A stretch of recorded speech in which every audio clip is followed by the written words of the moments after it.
VR రాజా facts. ఒక betting Rayudu రోజు betting app చేస్తాడు. వీడేమో ఆడేడ తిరుక్కుంటూ స్టీరింగ్ నా పొంగికి పెట్టిండు. వీడియో పూర్తిగా చూడండి, ఎక్కడ మిమ్మల్ని డిసప్పాయింట్ చేయరు. చాలా చాలా బాగుంటుంది. నవ్వులే నవ్వులు. గొద్ద కదలకుండా కోట్లు సంపాదించి ఎంజాయ్ చేస్తారు.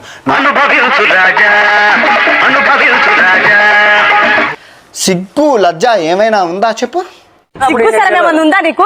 నాకు లేదు. అదే మరి ఉందా అంటున్నా. నాకు లేదు. బెట్టింగ్ డబ్బులతో సర్వనాశనం చేసే జనాల్ని యాడ దొరికింది సంతరా ఇదే? దగా కుట్ర నీ అంత దరిద్రుడు ప్రపంచంలో ఉండదు. నువ్వు సబ్స్క్రైబర్లు మోసం చేసావు. అబ్బాయి ఇలా జనాన్ని మోసం చేయడం తప్పు కదరా.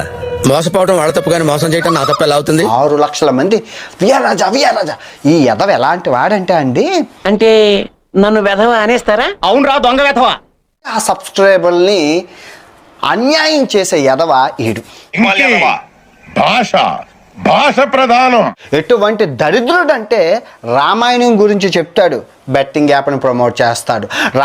ఏదో బతుకు తెరువు కోసం చేస్తున్నావులేండి. ఇదంటే జైల్లో బొక్కలో కూర్చోవాలి. సేమ్ ఏది బొక్కలో కూర్చుంటావా, నష్టపరిహారం చెల్లిస్తావా. అది నువ్వు ఎక్కడ దొరికావురా రంగు ముగ్గులాగా? ముఖంలో పెట్టుకొని బుడ్డ పెదాలు ఎట్టుకొని మీరు చూస్తున్నారు కూడా. ఈ ఎటకరాలకు లోపమే లేదు.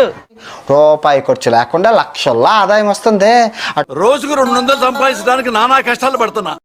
అటువంటి నమ్మిన సబ్స్క్రైబర్లను ఎవరైనా మోసం చేస్తారా? అశుద్ధం తింటున్నావా, ఇంకేమైనా తింటున్నావా? సిగ్గు లజ్జ ఏమైనా ఉందా? మరి తమర వల్లే నష్టం జరిగింది కాబట్టి తమరు చెప్పింది అంతే. కానీ మన వాళ్ళు బాగా ఆడేసి ఎక్కువ దొబ్బెట్టుకున్నారు. తన 2 గాజులు అమ్ముకోవాల్సి వచ్చింది. నువ్వు నష్టాన్ని నువ్వే కలిగించావు కాబట్టి నష్టపరిహారం కూడా నువ్వే చెల్లించాలి. నేను భగవంతుని కోరుకుంటున్నాను, అన్ని సర్వ రోగాలు నీకే రావాలి, అన్ని రోగాలు నీకే రావాలి. ఒక్క మాట మంచిది రాదు నోట్లోంచి. అది లోనే డ్రైనేజారా? అనకుండా గుడ్డలో నుంచి దూడింది ముక్కులోకి వచ్చిందని చెప్తావు. నువ్వేమైనా చూసావా?